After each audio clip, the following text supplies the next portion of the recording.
It's now time for Ermanni and Edwards with Maz, live on the Woodward Sports Network. Every day, 2 to 4 p.m. Starring Ryan Ermanni, Michigan great and former NFL baller Braylon Edwards, and of course, Tom Mazawey. Let's talk some sports.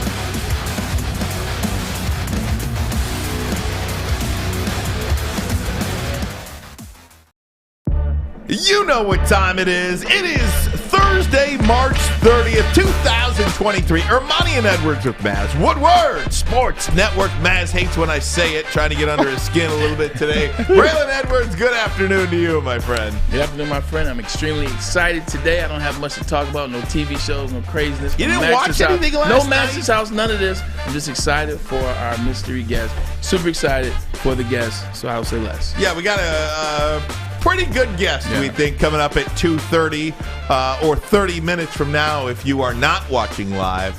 So look for that. And you can look for this guy now, Tom Mazawey. Good afternoon to you. Hey, fellas. All rise, please. First pitch. Already, All rise. First pitch. Aaron Judge, first pitch home run for the Yankees. Happy opening day, everybody. It's always NFL season. We got some great stuff for you today, including Bill Belichick news. Wait till you hear this stuff. Man. You know, the Tigers, it is opening day today. We would be remiss if we did not mention that. Look who's in the middle of that picture. Out of the gate, Aaron Judge is in the middle of this picture that we have right here. He already hit a home run the first pitch he saw this afternoon. But, Braylon, I do feel like I'm more excited about watching how baseball plays out with these new rules than I am for the Tigers. Well, yeah. Like there's Of course. that's when your team listen to this. We can do this.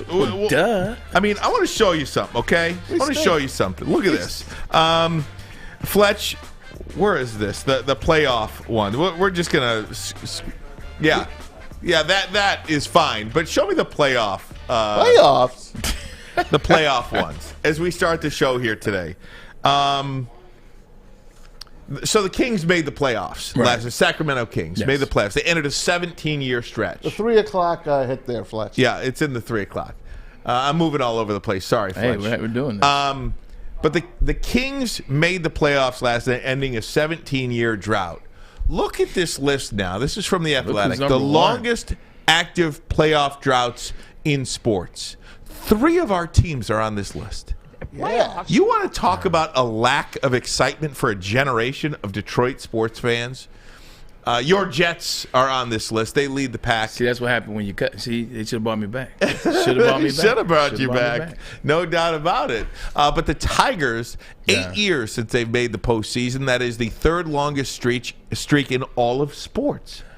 It's hard to get excited about the actual team. I thought it was 9 years. Wasn't it 2014 against the Orioles? 17. 2014, 2013, right? I thought it was 14, but it could have been 13. No, I was going to say the crazy thing about this, if you think about what team hasn't been to the postseason in the longest, you're talking about Detroit teams, you would think Pistons.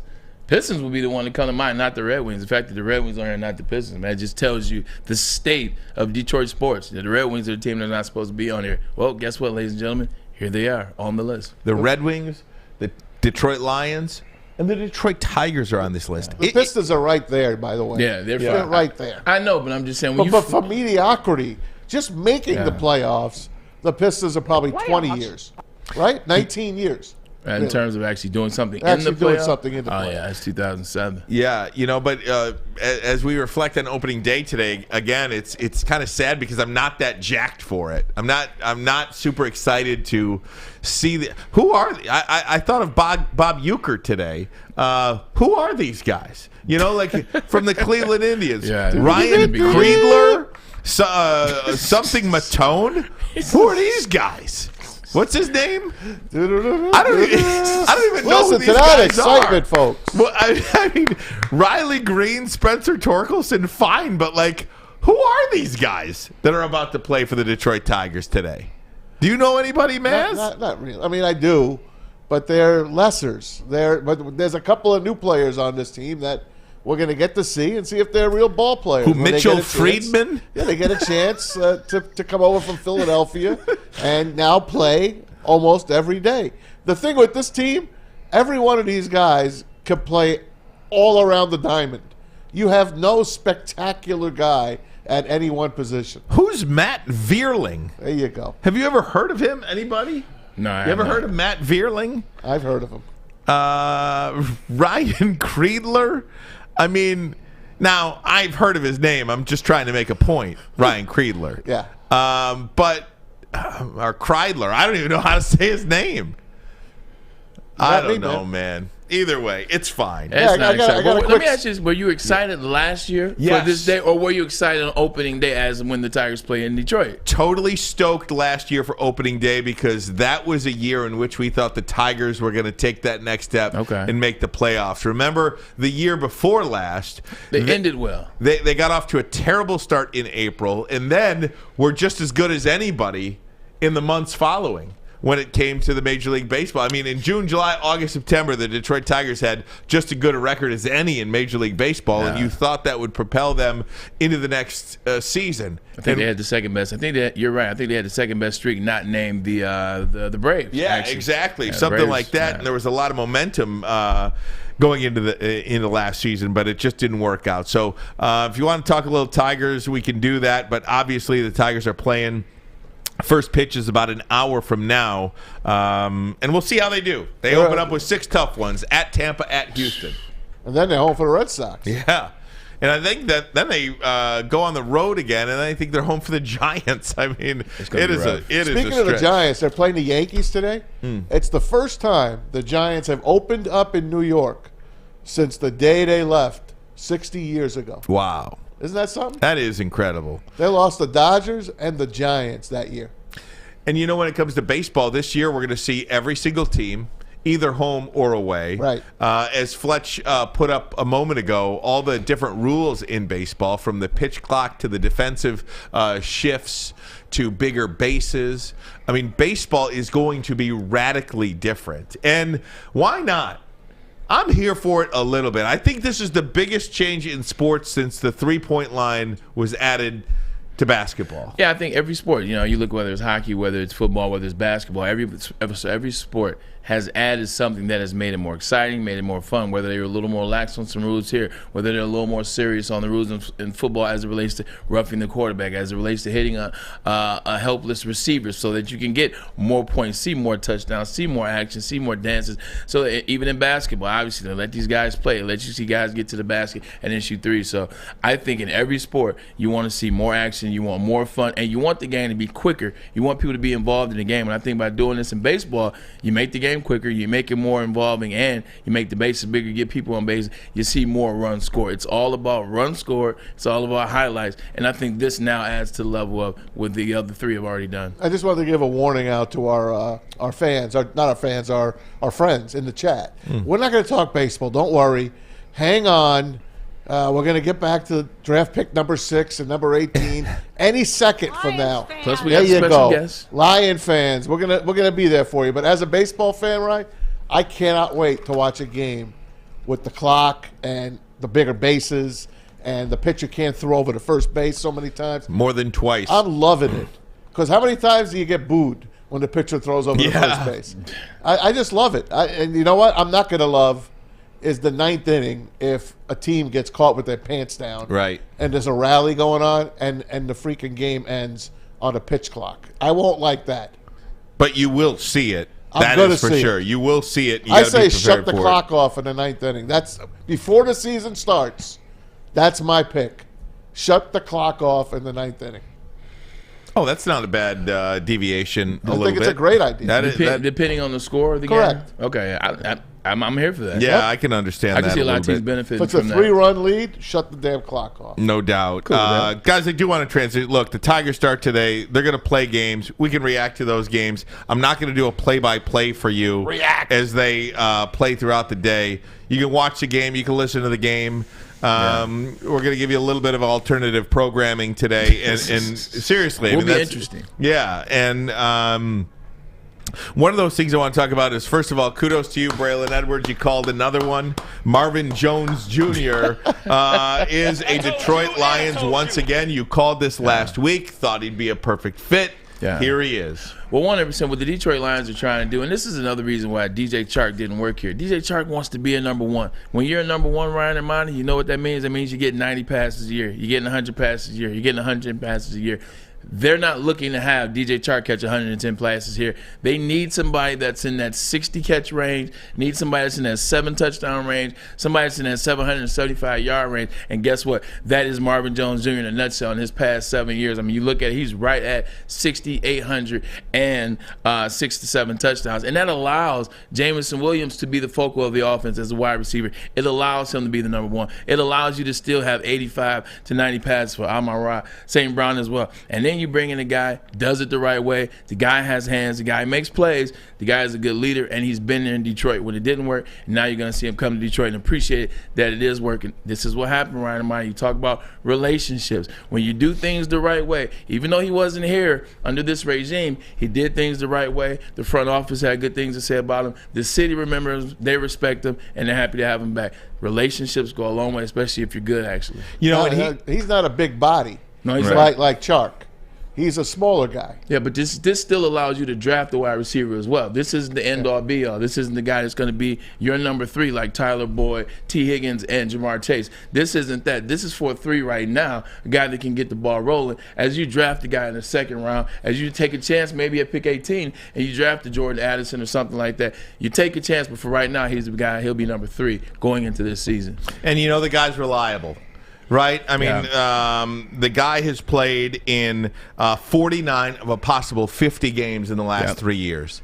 You know, if that doesn't say a lot about a player, 49 of a possible 50 games he has played over the last 3 years. Not 6 or 7 years ago. Yeah. Now, at 31, 32, and 33, this guy is available, and we always talk about it. The best ability is availability. That's absolutely right. Marvin Jones Jr., he had some of his best years here in Detroit. 5 seasons he was here, had over 100 targets 3 of those 5 years. So this is a player that gets open. This is a player that finds space, and this is a player that catches the football. Not many drops in his career. Stafford loved him. Stafford loved him. So did Calvin Johnson. Yeah. As a compliment to Calvin Johnson. Yeah, you definitely want to have a guy that compliments you that you trust. You know, a guy that gets open, a guy that knows the playbook when you're on the opposite side, is like Calvin Johnson is. And he's a guy that knows how to play. And he's fun, too. He's a guy that makes some plays. I think I saw him sing the national anthem. Like, he's a guy, he's a jack of all trades. But on that football field, it goes back to what you say. He's a guy you trust.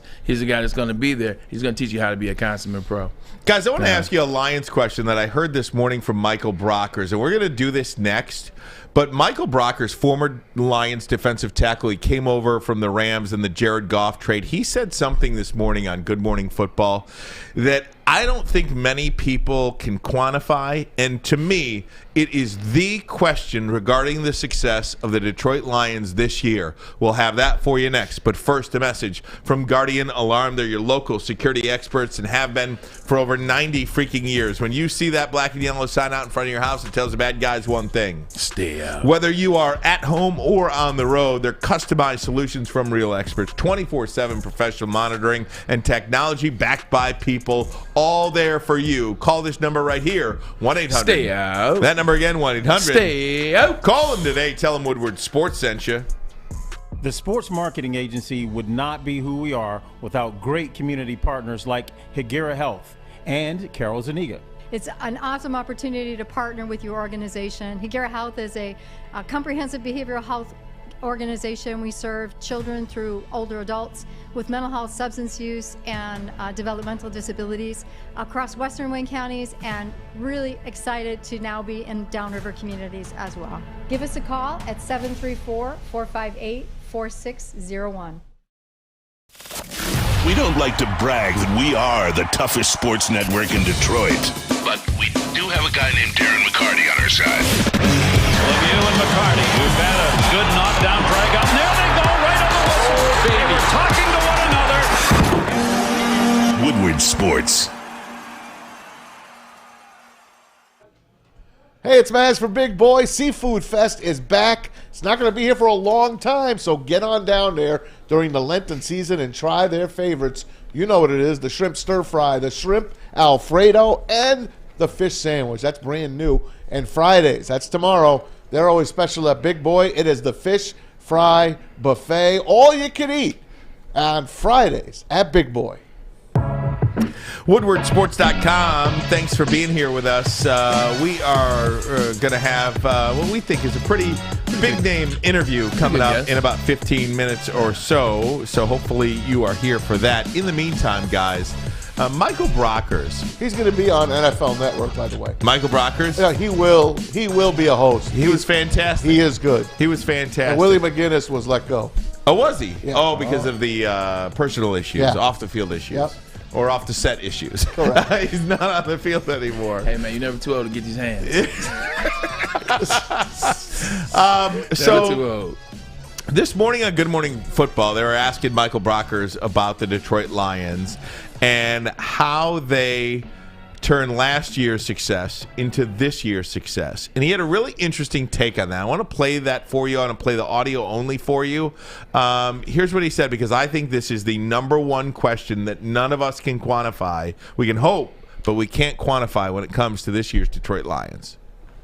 Yeah. Came on hot at the end of the season. What is it going to take for them to become king of the North? In my notes, I have, stay humble and stay hungry. I feel like last year when we got to that halfway point and we just really locked in and just said, hey, screw it. Let's go out here and focus one game at a time. Yep. Let's not focus on how many games we got left, how many games we've lost. Let's focus in one game at a time and see what we can do. And I think because of all the media attention that they're getting right now, that's where I say stay humble. They haven't really done anything yet. You don't want to start reading your newspaper clippings before you go out there and show the world what you really got. So that's why I said stay humble, stay hungry, focus on what you can control, focus on your daily habits, and it'll show. You'll show on Sunday what you have. Yeah, no doubt about it. It's going to be fun. A young team, I think the hardest thing to deal with is success. So them having that late down the stretch, Dan Campbell's had those guys fired up. There's going to be a lot of question marks, I think, going into the season with the expectations being so high. We talked a lot about Matt Stafford yesterday and how his trade from the Lions to L.A. reinvigorated whatever he needed. And that was Michael Brockers on Good Morning Football. I just think that is the question when it comes to the Detroit Lions that nobody can really answer. Don't read your own press clippings. The hardest thing to deal with for a young team is success. Michael Brockers says this team hasn't done anything yet, but everybody is telling them how great they were. Everybody is picking them to win the NFC North Division. Everybody is picking them to compete. Most people around the country are picking them to compete for an NFC championship with the Philadelphia Eagles, with the San Francisco Giants. That's really difficult to stay hungry and stay humble, but you really haven't done anything yet, Bray. And that's why I always try to keep you guys into perspective. I mean, you guys are with the 12 wins and the guys with the NFC Championship and potentially getting to the Super Bowl. That's what you hope if everything falls in line, everything happens as it is, everybody stays healthy, everything plays out. Like if everything goes right, that's what you hope happens. But at the same time, you haven't gotten to the playoffs yet. Last year they had a hell of a run at the end. It's 8-2 in the last 10 games, but you still didn't make the playoff. And I'm glad the players are approaching it that way because it's tough. Once you start getting that light put on you, and I always talk about it, it's easy when nobody's paying attention to you. It's easy when you're the team that comes up and sneaks up on people. But when people are looking for you, what do you do? When people are waiting for you, what do you do? When there's nowhere to hide and sneak up and jump up from behind, when I'm waiting for you on all angles, how do you play? How does the team play? So the fact that they're noticing, hey, we haven't done anything yet. Hey, we got to tune the people out. Look, they love you, Detroit fans. Like the Lions love your support.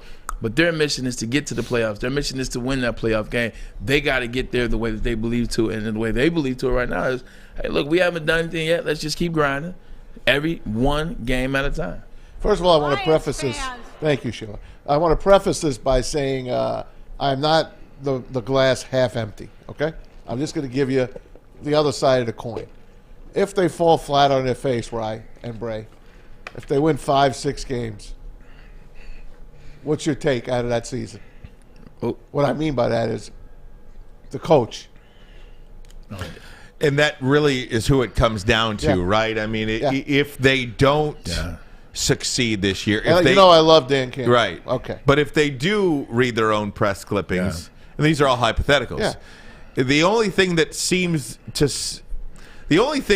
really perhaps could stop the Detroit Lions in 2023 is themselves. Yeah. If they are reading their own press clippings, if they do believe how great they are, if they are looking down the road and not taking things one game at a time, that's how it stops. And you won't know if they're doing that or not until the season starts. You can acquire all this talent all you want. Brad Holmes can build this team, and we can go rah-rah, oh, Lions win in the North. But until they step on that field, we will not know whether or not this team is ready to play football and compete for a championship in this division, something they haven't done since the early 90s. And also, too, it's about reading press clippings. Like, what press clippings are they potentially reading? There's only a couple players that can read press clippings. Is it Jared Goff? He's going to read press clippings because he finally had a good year. He proved that he could be their quarterback. Fine, then maybe he can get called up reading press clippings. Maybe Aiden Hutchinson, maybe James Houston. Amon-Ra St. Brown. Outside of that, who's reading press clippings? No one on this team has done anything worthy enough to read their press clippings. Ain't nobody on this team made the Pro Bowl. Nobody on this team is all-pro. Nobody on this team, nobody. So there are no press clippings to read as a collective. Cam Sutton is going to come here and read his press clippings. He hasn't fit with the Detroit team yet. We don't know what they're going to do as a collective. C.J. Mosley as a collective. C.J. Gardner-Johnson as a collective. We don't know what they could do yet. So they're grinding. They got 10 toes on the ground. They got their head down, and they're ready for this offseason, which starts April 23rd. As somebody who's been in these rooms before, Braylon, how much does a head coach affect the mindset of a team? And I hate that word mindset in sports, but I do think a lot of this stuff is mental.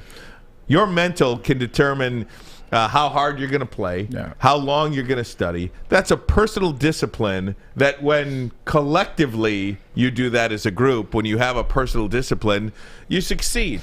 But how much of an impact does a head coach have on that area of the game, on that area of a team? A lot, How is his mindset? How is he on forgiving little things? Is he allowing players to do what they want in the offseason? Is he allowing players to just come in and be lax? Is he allowing players to show up late to team meetings in the offseason? Is he allowing players to come in out of shape and be hunky-dory with them and kick it with them? Is he allowing players not to get into film study when he sees that they're not logging in the film hours, when they're not getting in the extra workouts, when they're not getting and taking care of their bodies with the training, when they're not paying attention to the nourishment of the trainers? When you're paying attention to that stuff, man, and you got a guy that's on it where he's legitimate, he's holding you accountable, showing up to meetings on time, even in the off season, always there, checking on you, checking on your families, wants to see you there, wants to see video and film of you there, want to see those key codes logging into film study. When he's holding you accountable starting in April and not waiting till August, that's when you know that his mindset and he's molding the players around him or underneath him. And I think that's what Dan Campbell's trying to do. Is that why Marvin Jones is here? Maybe to keep an eye on J-Mo and those young receivers? Because he is the veteran here. I know you got Josh Reynolds, but Marvin's got some more tread on the tires than him. I think it's part of that. I don't know if it's fully that, because I think Dan Campbell trusts Amon-Ra St. Brown. I think he trusts Josh Reynolds as wide receivers that have been here for a couple of years now, buying into the way. Jamison Williams is Amon-Ra St. Brown's young boy, his young pup. So I'm sure that they have a relationship. It's part of that. But it really is the same thing I talk about. Like Marvin Harrison, somebody that you can count on. Like when you need a third down conversion, Marvin Harrison doesn't drop that ball. Like Marvin Jones, excuse me. I'm thinking Marvin Harrison. He definitely didn't drop it. He went all the way to the Neither did Junior, by the way. Exactly. My God, we got to play them again. But Marvin Jones Jr., you look at him. He catches it on third down. He's very complete in his route running. He can make the big play too. We've seen how many times we've seen him go up and jump over somebody and make a big play. He's there for whatever they need, and that's the type of wide receiver that they need on the team right now. Dependable, durable, knows his stuff, and can play multiple positions. He can play the X, the Z, and the A. So I think you look at it from that standpoint, that's a bargain at $3.5 million. Why try to draft another guy and figure it out for the future? It's a damn good bargain. Sam Reynolds in the chat, Maz, wanted to bring this up, and it's a really I totally agree with this. This is what he says. I cannot comprehend a season in which the Lions win 5 or 6 games this year. I can't comprehend it either. The only way I can is if Jared Goff goes down week 1 and they don't replace him. Correct. That is the only scenario in which I believe that they can win 5 or 6 games. This is a team that even if you don't have Jared Goff and if you have a capable backup, I think you have enough talent on this team to still compete. Maybe not as much as they did, but they need that true backup. Totally agree with you. That true backup. Yeah, I mean, you look at the situation. Look at like the Washington Commanders 2 years ago. They made the playoffs. They weren't a good football team. They just had some good players on that team. Tyler Heineke got them into the playoffs. That's what I believe about the Detroit Lions. Like, they got a team where it doesn't matter who the quarterback is. They still have a shot to get that playoff. Look at the Niners. Yeah, 100%. Niners, they're constructed a little different. But to your point, yes, they are a good football team that if you put a guy back there, they still have a shot. You put a capable guy back there, they got a shot to win a game or two in the playoff. And if you put a stud back there, ladies and gentlemen, we're talking about a Super Bowl. I mean, Case Keenum. I think Case Keenum could take this team to the playoffs. He's been to the conference finals before. Yeah, this team is built to win, and they're built to win now. I just like the way they've gone about this offseason, really adding playmakers, adding veterans on both sides of the ball to play with some of these younger guys. I just don't think you can have a team of all young guys and go win big. Compete with the big dogs. Compete with guys who have been in the league for 10 years. They need veterans on this club, and they're getting them. They got them. And there's a lot of excitement with the Detroit Lions. We are going to take a break and come right back. When we do, expect you to be joined by a guest with the Detroit Lions. We'll have that for you next. But first, a message from Custom Health Centers. Down 20 pounds, I made it. 20 pounds was my target weight loss goal. Mr. Adam Baydoun in studio as well. He thinks I look pretty darn good. They take the willpower out of weight loss, whether it's 20 pounds or 120 pounds. Custom Health Centers has the customized approach for your weight loss needs. All you have to do is pick up that phone. 844-789-THIN. 844-789-THIN. Lions Talk next. Love Woodward Sports? Love wearing clothes? Then you should be wearing Woodward Sports clothes. Check out our full line of merch at woodwardsports.com. Just click on Shop. We have all your favorite designs, like Dan Campbell kneecaps, Beverly Hills Golf, Woodward Golf, and of course, our own logoed out merchandise. Men, women, infants, kids all love Woodward Sports. Impress your friends. Impress your boss. Impress your dog. Buy Woodward Sports merch today. You don't have to go to the beach, man. You don't have to get your butt crack full of sand. You just need a little chili peppers, man, to get that glowing beach chili peppers tan. Woo! Join the Pepper Club for all the best deals in town. Plus, they will beat all competitors by $5. ChiliPeppersTanning.com. Hottest bulbs, hottest deals, darkest tans. Your vitamin D headquarters. You just need a little chili peppers, man.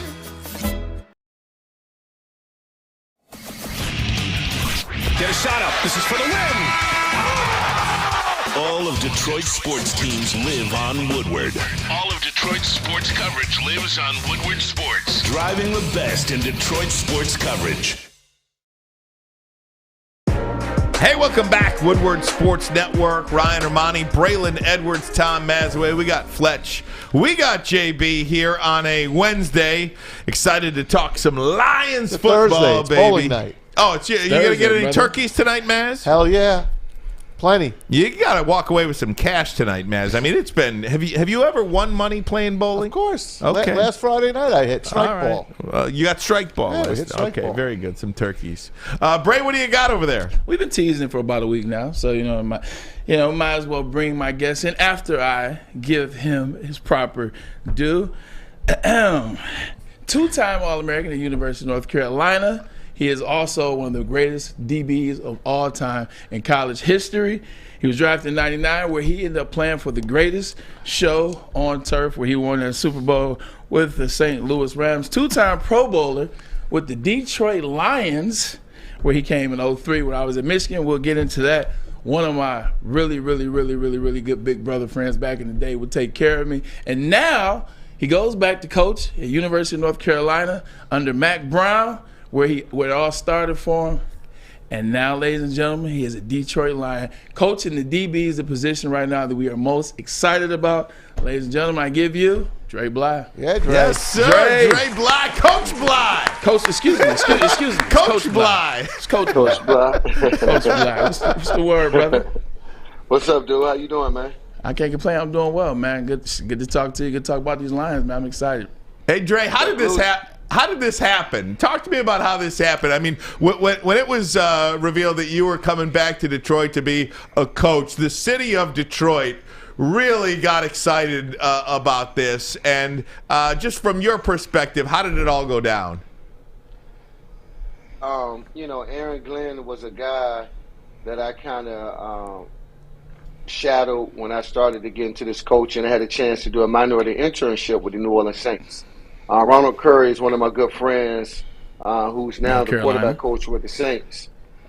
He helped me get into the Saints and had a chance. I was transitioning out of football and was trying to figure out what was next. And I had got very involved in Charlotte and realized I had a passion in coaching. And so one of my mentors, Fred Winfield, who's the COO of the Charlotte Hornets, told me I need to go try this coaching out. And so I wanted to first try a couple of NFL camps to see if I could handle the time and if it was something that I would, be interested in doing. And so I went to New Orleans, had a chance to shadow AG and loved it and learned a lot from him. Had a chance to be with Dan when I was down there and just started building relationships, man. And ever since I left New Orleans Saints, I think it might have been 2017, we stayed in touch. I followed those guys, and the biggest thing I say with coaching is keeping relationships open, staying in touch with guys, and that's what we were able to do. And when the opportunity presented itself, I jumped on it. Dré, Detroit Lions, we were here 2003 to 2006. We know the state of the Detroit Lions. Then 2 years ago, or a year ago, the Detroit Lions are 3-13-1. This year, they're coming off a season where they're 9-8. So much momentum. They're doing things the right way. Talk about where Detroit was when you were here versus where it looks like now when you come back. Well, it's completely different than what it looked like when I was here. We were, you did your thing. But it's a team game, right? Yeah. And we just didn't get the results that we wanted. I thought we had some years of having top picks and was able to get some of the best college players that was available, and it just didn't materialize the way everybody wanted it to, and so therefore we didn't have the best years. And then to look at what they're doing now. What Dan has been able to do, what Brad Holmes been able to bring in, they have a plethora of young talent, and most importantly, they have a great leader in Dan. And he's been able to lead a group of guys and get guys to buy in for his method and what he believes in, and that's why you've been able to see the results that they've gotten. And so, just me being excited to come back, I wanted it so badly for Detroit when I played. I was very involved and ingrained into the community of Detroit. And so when the opportunity presented itself to come back, man, I was so excited because I wasn't able to provide something that I wanted to provide when I played in Detroit. So having a chance to come back on the other side and to see the way that they're trending, I want to be a part of that, man. And having a chance to be Dan's teammate when I played here. And, Ray Agnew, who's the assistant GM, we were teammates. Brad Holmes he went to North Carolina A&T, so there's a lot of like-minded guys, I think, on the staff, which I'm excited to be a part of, and I'm ready to get going.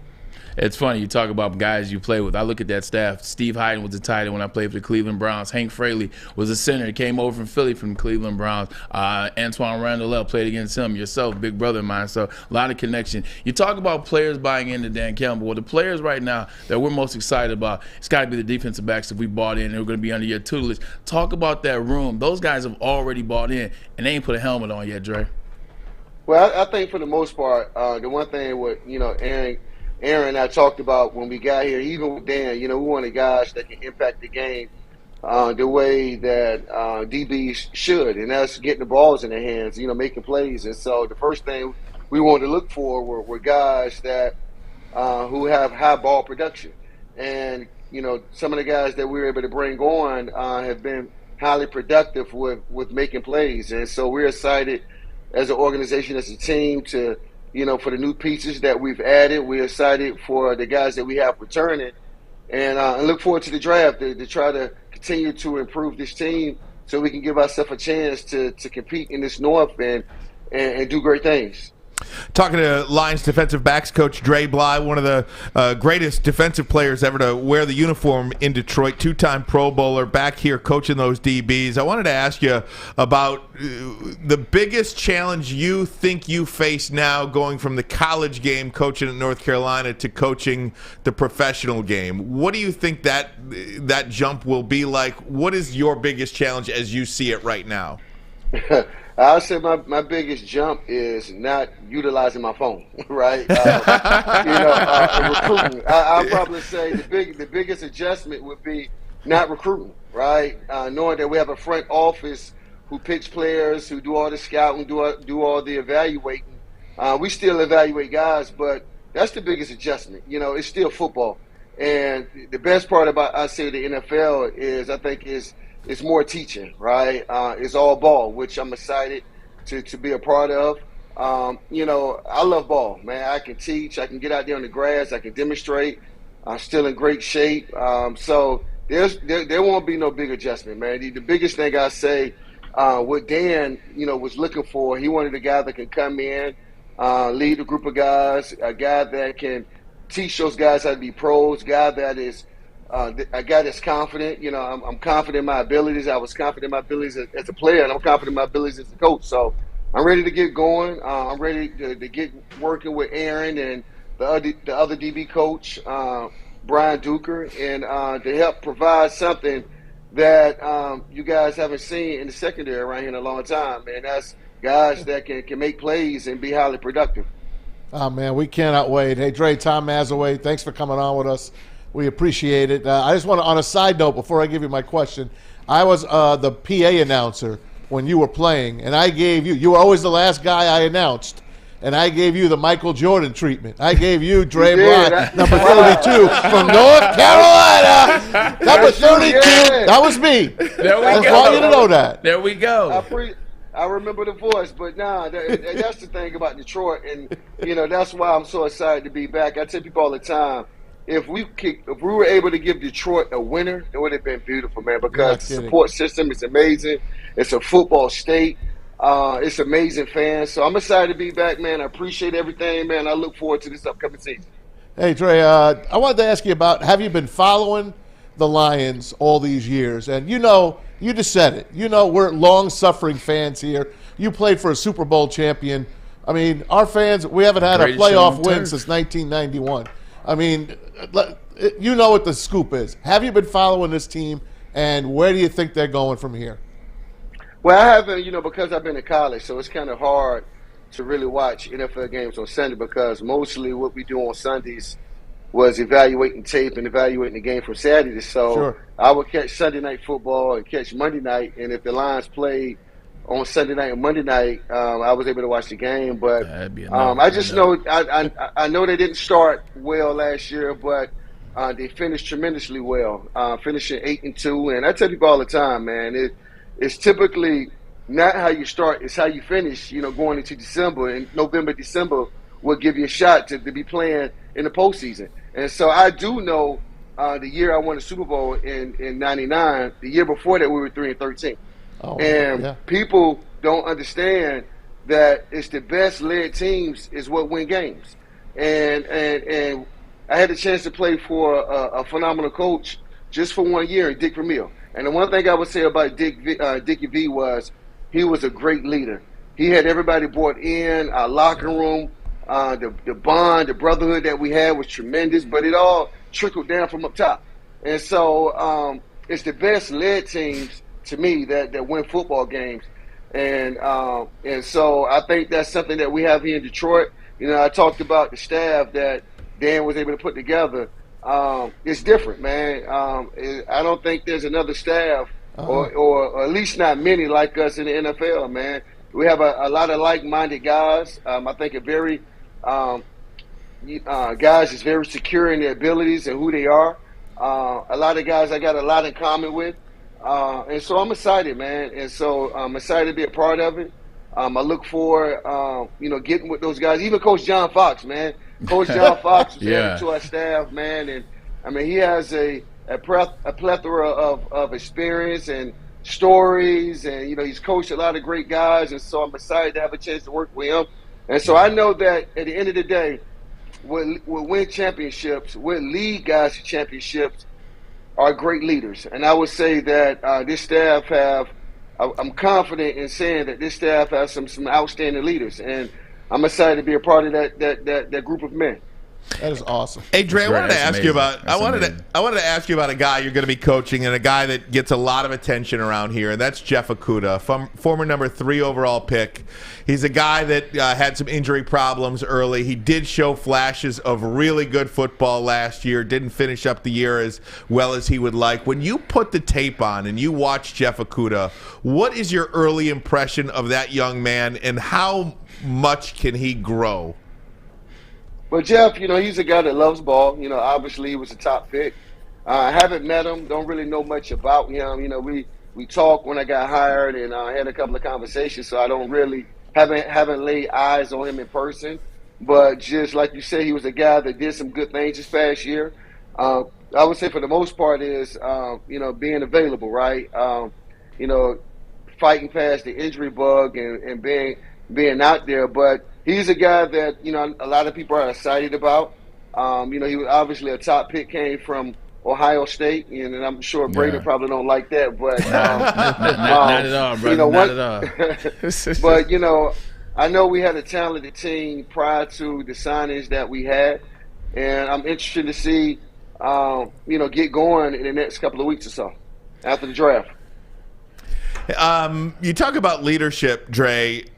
It's so great when the coaches and all the coaches are great leaders. But how important is it for a player to step up and really lead this team? And how difficult is that when the team is so young? What sets that apart? Can a young guy be a leader in the NFL? Yeah, 100%. You would like for it to be an older guy, but Torrey Holt as a young player was a leader. He was a guy that led by example. He might not have been the most vocal early on, but by his work ethic, right? He was able to lead by his work ethic. I led in a sense. I wasn't the vocal leader. I was a guy, I was very confident in my abilities. I competed, right? Yeah, and so I led by how I competed every day. And so it's different types of leaders. I think for the most part, each player identify what type of leader that you are. And leading that way. I think that's important, right? And so each player, there's different ways you can lead. And there's no rule to say you can't have 53 leaders, right? It's just like as a player, Braylon, I tell the players this. Whatever you are as a player, you make sure you major in that, right? You make sure you do that better than anything else. So when I'm evaluating tape, I'm able to know that that's what you represent. That's who you are as a player. And so, and the same thing with leadership, 100%. Right? Whoever you are as a leader, make sure that's how you lead. And so, but I just think, again, when it starts at the top from Dan, it can easily trickle down. And so, and I think that's why they finished the way you finished last year, right? They were in every game because of the message that was carried down from the boss man, right? So, I'm excited to meet the guys. I'm excited for the way we're trending. I've seen it done, right? Yeah, Within the snap of a finger, you can go from being the bottom of the barrel to the cream of the crop. And I lost the Super Bowl, Braylon, in 2001 to the New England Patriots, right? And we were the greatest show. We were the greatest show on turf, right? We had won in '99. Nobody in their mama thought that the Patriots would beat us in New Orleans in 2001, the year of 9/11. And those guys believed. Those guys bought in. They were the well-coached team on that day. They probably had the best chemistry on that day. They competed harder than what we competed, and they were able to win because they believed. And so it's not the most talented team to me that wins. It's the team that's the best coach, the team that believes the most. And if you have an outstanding leader, those things can get done. And the other thing I'm gonna leave you with this: it's important to set goals. And I think for the most part, our number one goal is, you want to try to win the division, right? And if you can win the division, anything else after that is possible. And 100%. Awesome. I love you, brother, man. From I tell people this all the time, man. You talk about my favorite era in college football.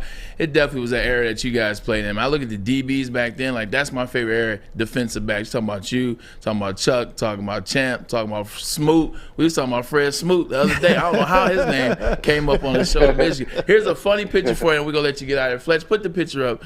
I don't know what I was doing on this play, but I know it was a flag, man. I don't know why it wasn't called. Hold it. Look, pushing off. That's what you do. That is what you did, Braylon. Push off. Hey, it's so funny because I went to find the picture. And I was like, dang, that was absolutely holding, man. But I usually don't hold, but I don't know. But I was trying to make a play on my big brother, man. But like I say, like that's who you were as a player, right? You like contact. You embrace physical altercations out there on the field, right? And so every game, Bray, you was gonna push off, you was gonna be physical, be aggressive. Whoa! Don't diminish me as a player. Let me tell you all my tricks and my trade, man. Jeez Louise.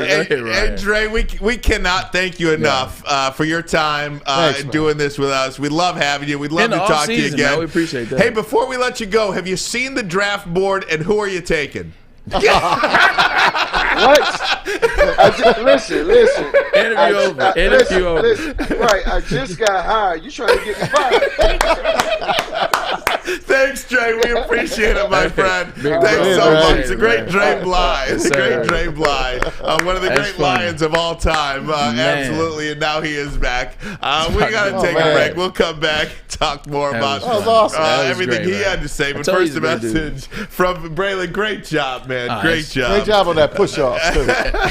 Fairway Packing. Now, see, Dre, that's what I deal with now. That's right. Fairway Packing Company. I had my steak dinner last night. Oh, yeah. Son of a gun. Nothing says dinner quite like Fairway Packing Company, family owned and operated since 1956. You can try their Burrata Blend Burgers, award-winning chop house steaks, or impress your friends with a dry-aged Wagyu tomahawk steak. See why the top chefs in the country choose Fairway Packing. Visit their steak shop in Grosse Pointe Woods, or you can order online. They ship anywhere. Visit fairwaypacking.com. Fairwaypacking.com. Source cut, aged, packed to perfection.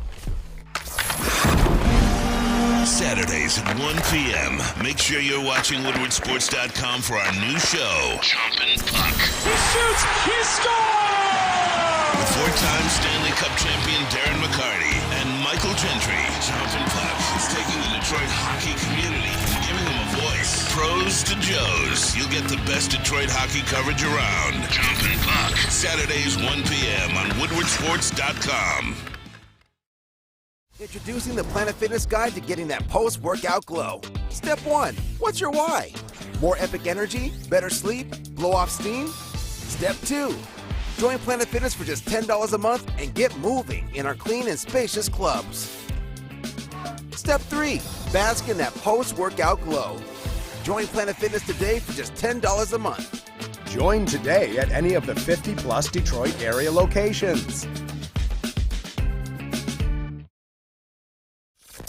Woodward Avenue, the first paved road in America. Woodward Sports, the first sports network born in Detroit and made for Detroit.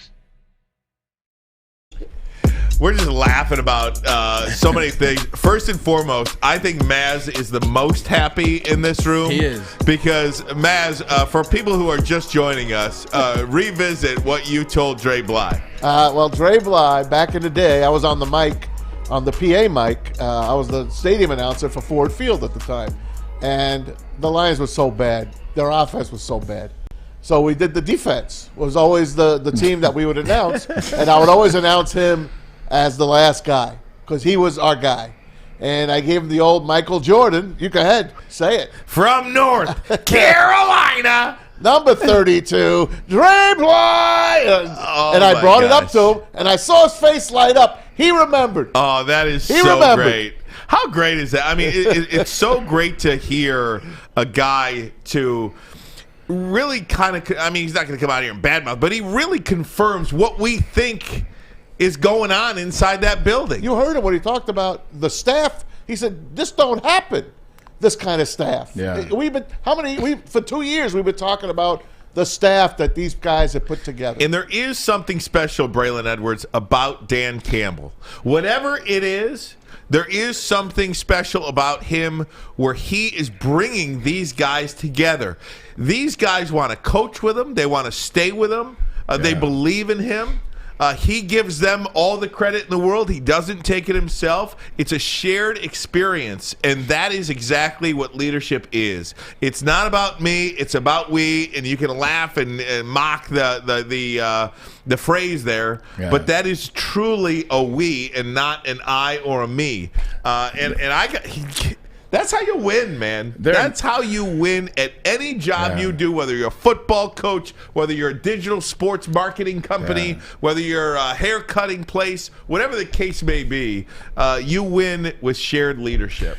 There are many ways to win in terms of in the NFL as a coach. There are different strategies, different styles. You can have the coach that's a supreme mind as an offensive mind, as a supreme mind as a defensive mind, and then you got those guys that are really good at both. But then sometimes you just have those guys where they just know how to lead. They know how to be honest. They know how to be transparent. They know how to find things that work. They know how to bring things together. They know how to say, I may not be the offensive mind, but I know how to hire Ben Johnson and let him find his path. I may not necessarily be the defensive mind. Well, I know my boy AG knows the defense, so I'm going to let him cook the defense up so we get cooking this season or this path that we're taking. My job is to be a leader of men. My job is to hold everybody accountable. My job is to make you want to be here as a player, as a coach, as a person in the front office. This thing isn't going to stop. Like, if Dan Campbell continues to build this thing this way, there will be another Ben Johnson after Ben Johnson leaves. There will be another Aaron Glenn if Aaron Glenn leaves. It happens in the NFL all the time. You see offensive coordinator leave. But when you build it right, starting with the head coach, people want to come be a coach on that team. Do you think this word isn't getting out? You don't think Antoine Randall or Dré Bly or Mark Brunell or Ben Johnson or insert coach that is coached here or is coaching here, they haven't talked to their former teammates. They haven't talked to some of their friends. They haven't talked to other coaches on the staff. People know and now want to be a part of this. Hey, sit tight real quick. I want to get back on time because we went way long with Dré Bly. I want to get back on time. We're going to take a break. When we come back, you mentioned so many people want to be a part of this. So many people are intrigued by the Lions, what we believe their schedule may look like. We'll do that next. But first, a message from Cousins Maine Lobster. All right, fellas. Cousins Maine Lobster brings the best of Maine Coast, and, of course, New England, right here to Detroit. Try their variety of sweet, succulent Maine lobster menu items at their 2 food trucks rolling around the city of Detroit. You can find their schedule on cousinsmainelobster.com. Download their app. You can download the schedule right there on your phone. And if you order on the phone, you can go pick up your food, which is a lot quicker. Lindsey Hunter is a fan of that. And you'll get points because then you'll save money down the line. It's cousinsmainelobster.com. Please tell them Woodward Sports sent you. By now you know me, Christina Gennari, as the obvious choice in real estate. And you know my website, soldchristina.com, as your #1 resource for buying or selling your home. Myself, along with my amazing staff, pride ourselves on making your home buying and selling experience a relaxing and easy one. Come see why we are the obvious choice. Christina Gennari at soldchristina.com, the obvious choice in real estate. Walk into any Lady Jane's Haircuts for Men for an award-winning haircut experience and automatically enter for your chance to win not 1, but 2 vehicles of your choice, courtesy of Les Stanford Buick GMC of Ferndale. That's right, 2 cars, 1 for you, 1 for your wife, your girlfriend, or your best bud. Lady Jane's Haircuts for Men, open 7 days a week. Walk in anytime, sign in, sit down, watch your favorite team play, and before you know it, your hair will be game ready. Let one of our talented, award-winning stylists make you look handsome and clean. Lady Jane's Haircuts for Men, it's wicked awesome. The only sports network in Detroit that starts with a W. You know, because we win. Woodward Sports, Detroit's winning sports network. Hey, we'll go back. WoodwardSports.com, Fox2Detroit.com if you're watching live. How about Apple, Google, however you do your podcast if you're listening audio only. Maybe it's the Woodward Sports app. We certainly appreciate it. However you are consuming Woodward Sports. If it is on YouTube, if you're watching us on YouTube right now, go ahead and hit that like button. Helps YouTube push our content out to more people. Braylon, I wanted to get to this because you talk about all the excitement surrounding the Detroit Lions. There is so much intrigue regarding the Lions as well. And we do expect them to play more primetime games this year. Last year, I believe all of their games outside of Week 18 against the Green Bay Packers, which was flexed, were 1 o'clock games. All 1 o'clock games last year. And they are expecting to have maybe another Thursday game this year. Yeah. Not only the Thursday Thanksgiving game, but another Thursday night football game this year, potentially a Monday night football game, and maybe even a Sunday night football game. This team is one of the most intriguing teams the NFL has to offer right now. Not only are they one of the most intriguing teams, they're also one of the most intriguing brands. Look, the Lions brand has been here a very long time. They're one of the older teams in the NFL. They're one of the most historical teams in the NFL. Like, they're a brand that has been around a very long time. The Ford family bought the brand. The Ford is one of the number one brands in the United States of America. So there's a lot of things that the Lions have going from them in that standpoint. But let's talk about it. People that win, they get on TV. People that are exciting, they get on TV. People that people are intrigued about, they get on TV. In 2007, we didn't have one primetime game when I was with the Cleveland Browns. No primetime games. We finished 10-6. We beat the Steelers finally. We were at 7-1 at home. In 2008, 3 Monday Night Football games and a Sunday Night Football game. So we went from 0 to 4. The Lions were 8-2 at the end of the season last year. A lot of people wanted the Lions to get into the playoffs. A lot of people feel the Lions did get cheated. I'm not talking about Michiganders. I'm talking about people outside the state of Michigan felt the Lions got cheated with the Rams and Seahawks situation. So people believe the Lions now have earned the right to be on TV. They have an offense that produces points. They had a defense that has some players, some names, and you get guys in the offseason. The Detroit Lions will be rewarded for how they played last year and the moves that they made. When you make NFL pro-style moves, you get NFL pro-style treatment. Expect nothing less than 3 primetime games for Detroit Lions. Hey, Rod Wood spoke about it. He's like, the NFL is going to have 3 Monday night games this year where you're going to have 2 games on at once. Remember how they did it? Yep. Start one at 7, start one at 8:30.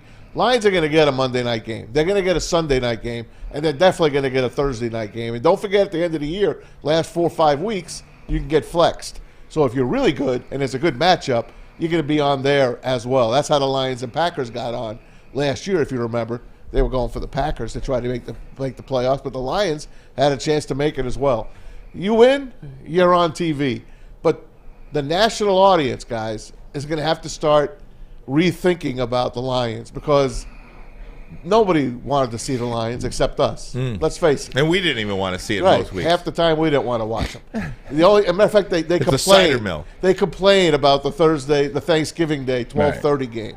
How many people want to take it away from Detroit? And just to think about that, Mass, if I may, I believe there's a rule, and you'd be able to tell me this more than anybody. Yep. I believe there is a rule that every team in the NFL must play a national televised game. Yeah. Whether it's a Thursday, Sunday, Monday, whatever the case may be. And the Lions were always taken care of because of the Thanksgiving game. Yep. So that's why true. they never got it. That's a fact. That's how Jacksonville and all those teams, Texans, got in on Thursday night. That was the home of the wayward of the bad toys. The what's the Rudolph the Red-Nosed Island of Reindeer? Misfit The Toys. Island of Misfit Toys was Thursday night. Thursday night's going to get better now, and you're going to see the Lions on national TV. I'm just hoping the national people will give them an opportunity to fall in love with this team. Yeah, at the end of the day, you know what matters, like from the national brand, it's not that they just despise the Lions. They despise like mediocrity. Like it's no big names on the team. Like when you look at the Lions, even from way back then until even now, it's you had Calvin Johnson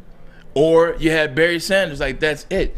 Like that's it. Yeah, Matt Stafford, I get all that, but you're gonna lose, and you only have one star that we care to look for. When you're on TV primetime, you want to look for a couple of stars. Like when I watch this team, oh man, they got Aaron Donald and Jalen Ramsey, and they got Matt Stafford, and they have Cooper Kupp, and they got Odell Beckham, and they got Von Miller.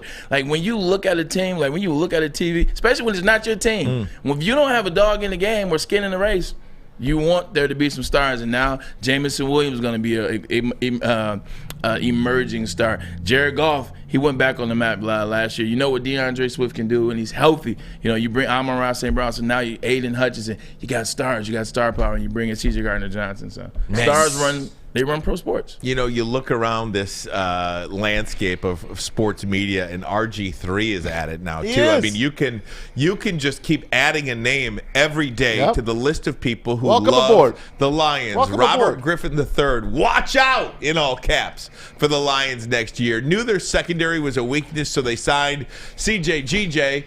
That's CJ Gardner-Johnson for the kids at home. Cam Sutton, Emmanuel Mosley, the sneaky good signings of Marvin Jones Jr., David Montgomery, Amon-Ra St. Brown, Jameson Williams, DeAndre Swift, and that has Jared Goff smiling offensively. This team should be a wrecking ball. They really should. You see the same thing, and Dré Bly just said it. He said the same thing, that it's becoming the message. It's the consistency. We want guys that love ball. We want guys that want to play football. Every name you listed on that sheet right there is a guy, either we've heard his presser already, and he's excited to get to the field, excited to be where he has to be, excited to play wherever you have to play him. And also, they just want to play. They want to play ball. You can hold them accountable. They're consistent. Those guys right there, you can trust. Those guys right there, you can count on. That's the type of team that Dan Campbell and Brad Holmes are building. Guys you can trust, guys you can build with. I'm telling you, Dré Bly has walked into a phenomenal situation. Yeah, he knows it too. He does. He's got, I'm telling you, man, what did I say at the beginning of free agency? Get me Gardner-Johnson. You did. This guy, man, is going to make your defense. I know everyone bitches about Alex Anzalone. He's going to be the quarterback of the defense. He's going to do fine. I think they'll draft a linebacker to learn under him. And you got Malcolm Rodriguez. But you got CJ GJ out in the secondary. I promise you, he's going to help a guy like Jeff Okudah. I predict Jeff Okudah has a comeback year this year just from learning from him. And I know he ain't a corner per se. He's a safety. Yeah, but I just believe that room is going to be something spectacular. But he still falls into the secondary. And when you're talking about Dré Bly, you're not just talking about a guy that played DB. You're talking about a guy that really understands the DP position. He's coaching last year at UNC. He's one of the best defensive backs in college football history. I mean, you saw the greatest show on turf. He almost has 2 Super Bowls. He has 1, 2 Pro Bowls here. The guy knows the position of DB. Just the other thing, think about like what the Lions are building as it relates to Emmanuel Mosley and the room. I just still think about everything that they need. They've gone after. Not only have they gone after, they've gotten quality people at that position that they can fill. Like Robert Griffin III said, everybody's watching. Everybody's excited. The players that they're bringing in, these are players that feel a void. They feel a need. So it's exciting to watch. It's exciting to watch it just constructed. So it's exciting to watch the process. What did Dré Bly say about his favorite coach? What did he say? He got to play 1 year with a guy he loved. Dick Vermeil. Dick Vermeil. He's like, teams win because of their leader and their leadership. And he talked about Dan Campbell. Dan Campbell is the man running the show. How does it work, Braylon Edwards? I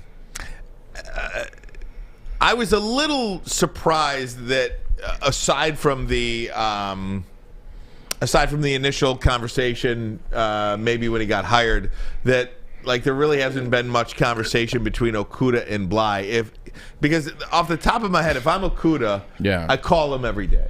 What about? I mean, is that not real? That's not a realistic. I don't want to put an undue or a negative connotation on something that I don't know what the hell I'm talking about. But I was surprised to hear that.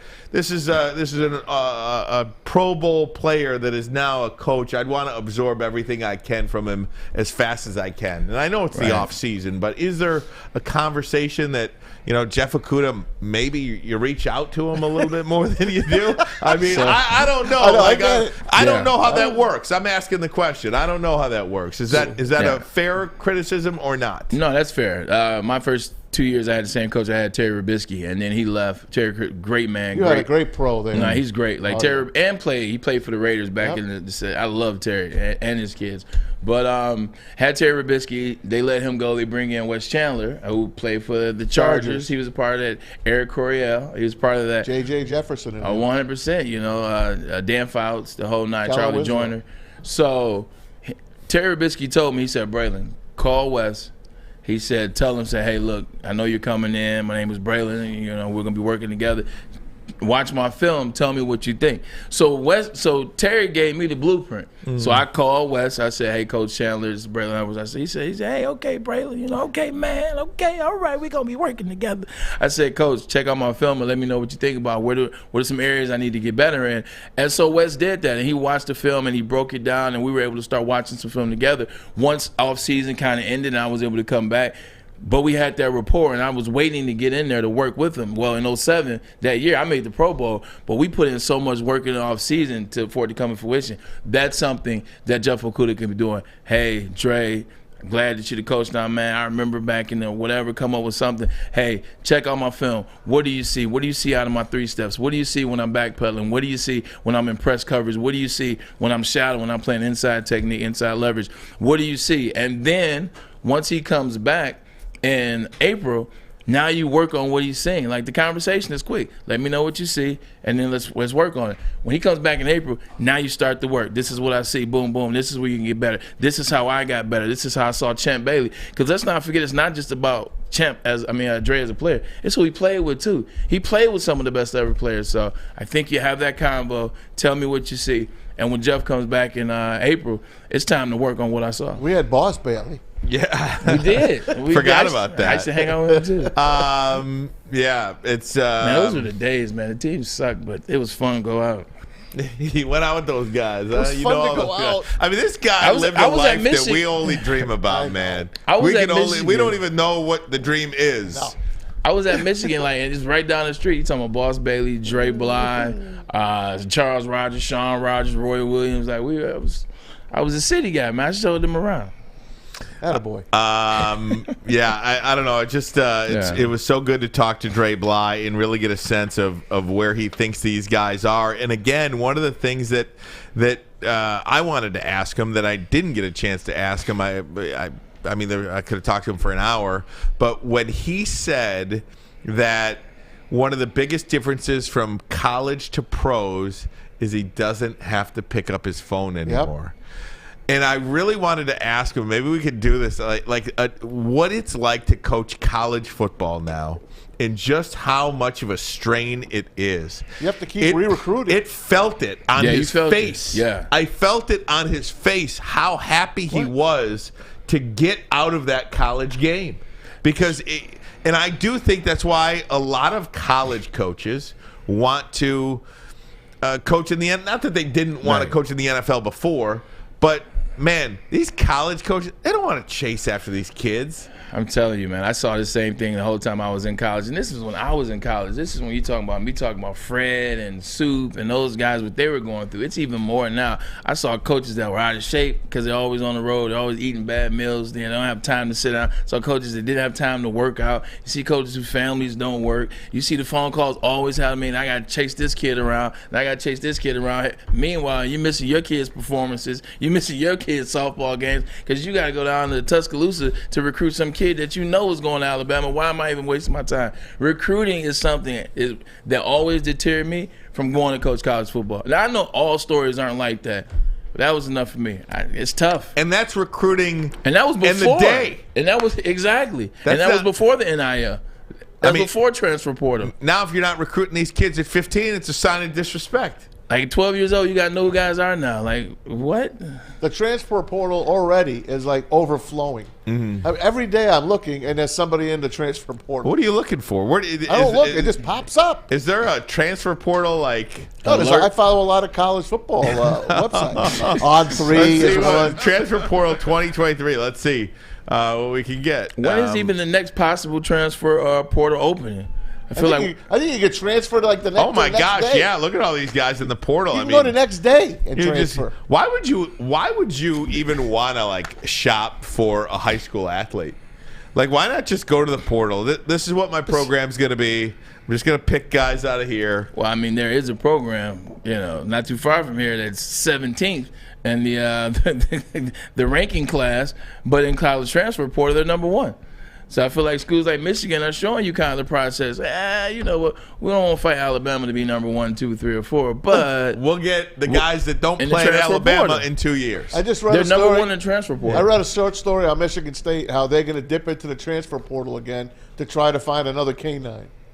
They're going to go try to get their next running back. If you watch Michigan State football, they need to dip into the transport to find a whole doggone team. That's what they need. That is like what happened. What happened to Michigan State with K30. Kenneth Walker III is kind of like good and bad. Well, somebody going to the casino for the first time and hitting a jackpot. Yeah. You think it's real easy to do that. Yeah. And then you keep going back 100 times, Now and you're before broke. you know it, you got no wife, you got no job, you got no house, and no car. You know, yeah, it's true. My daughter Lily has is gone true. to every game since she's been at Michigan State for 2 years. She's looked at me this year and said, "Dad, is it even worth it for me to buy football tickets this year?" I'm like, "Yeah, Michigan's coming."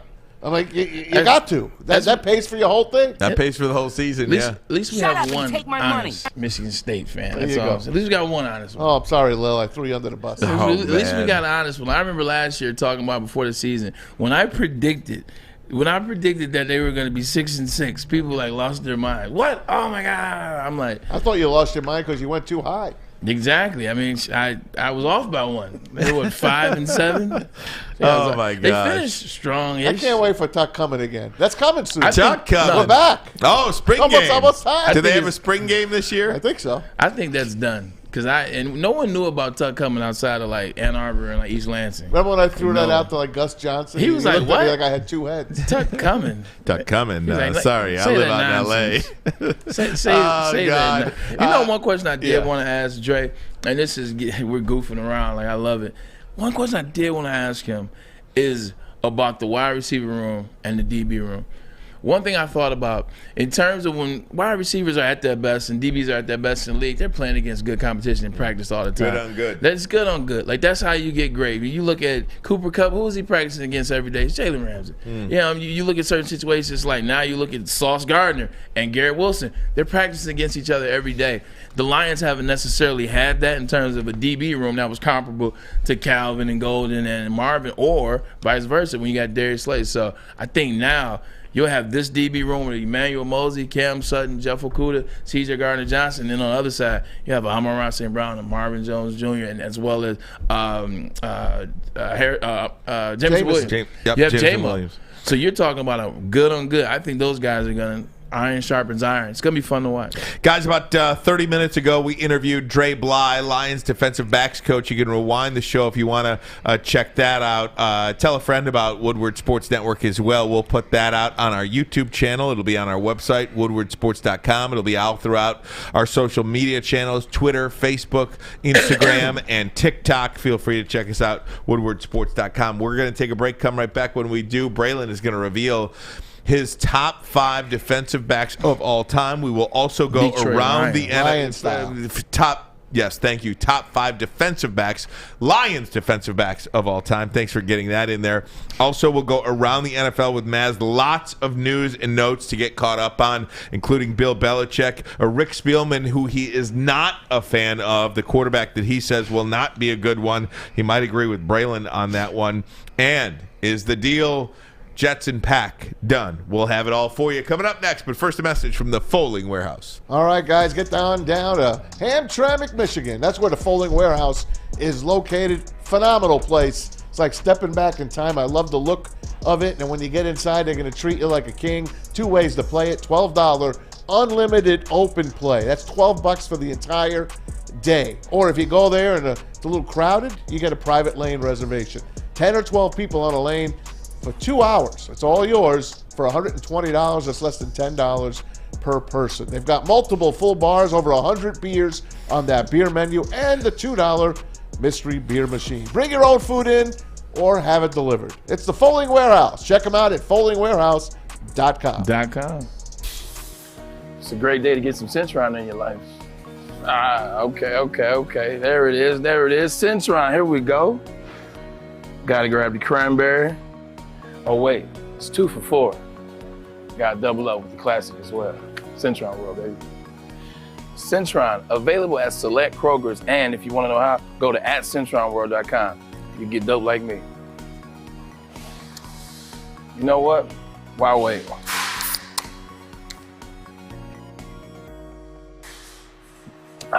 Great taste, guaranteed.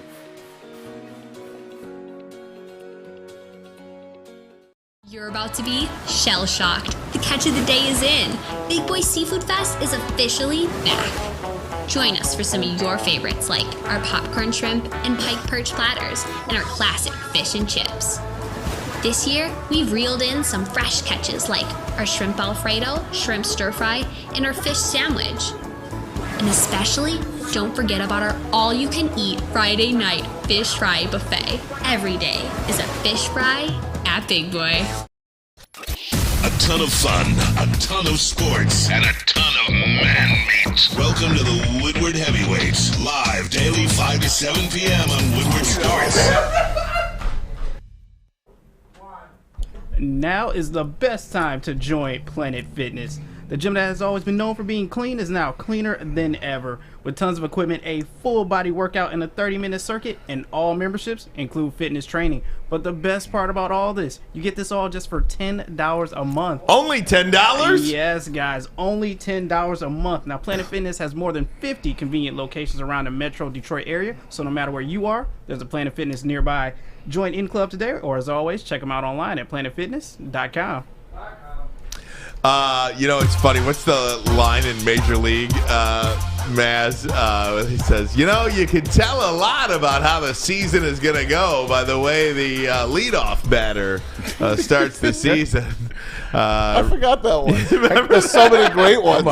There's so many great ones. Oh, my God. Hey, by the way, happy 62nd birthday to our good friend on the chat, Philippines On Demand, former military man taking care of our country.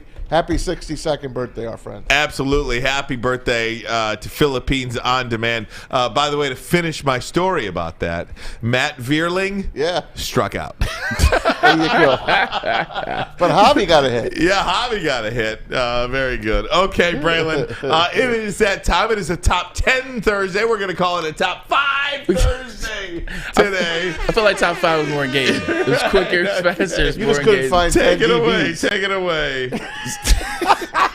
He couldn't find 5 more DBs. So Maz says something funny. You know what's funny is, Maz, you're absolutely correct. So obviously I'm trying to do top 5. I'm trying to do top 10 defensive backs in Lions history. Obviously we had Dré Bly on the show, played for the Detroit Lions, now coaches defensive backs for the Detroit Lions. Defensive back has been the topic and the subject and the position we keep talking about, so why not do it? Ryan, when I look back and notice, man, like this is a great time for Dré. This is a great time for Dré. All the best DBs in Lions history, they all were born in like the 40s. Yep, before. Or they were like born in the 30s. Or like born in the 20s and they play like they're so old. They don't have current great DBs. Like you got 2 guys on this list that are current. And one we just talked to. Now, let me ask you, when you say DBs, do you exclusively mean corners? Cornerbacks. Okay. That's it. Because I could have added 5. I could have did safeties. Now I would have added some safeties. Yes, like a Benny Blades. He definitely would have been on the list. Ray Crockett, William Gay. Like if I go safeties and I add Benny Blades jumps up on this list probably to like 3. Fair enough. I just wanted to.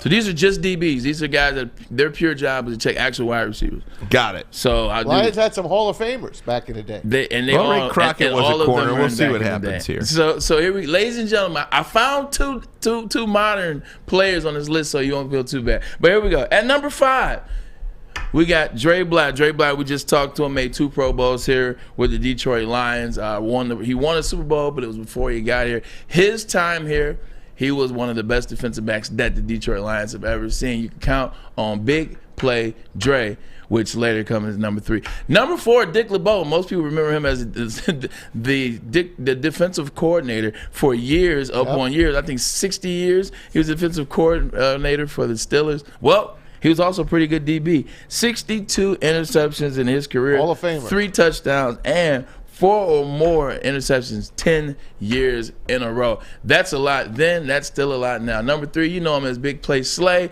Darius Slay. What could have been for the Detroit Lions if Quinn Tricia would have never existed? Number 2, Lem Barney. We wouldn't have had Jeff Okudah. Well, you know what? I'm not complaining. Who is Lem Barney, you ask? Lem Barney's only a guy that had 56 interceptions, 7 touchdowns, and his rookie year, ladies and gentlemen, he had 10 interceptions. Number 20. There you go. The original number 20, and he made the Hall of Fame.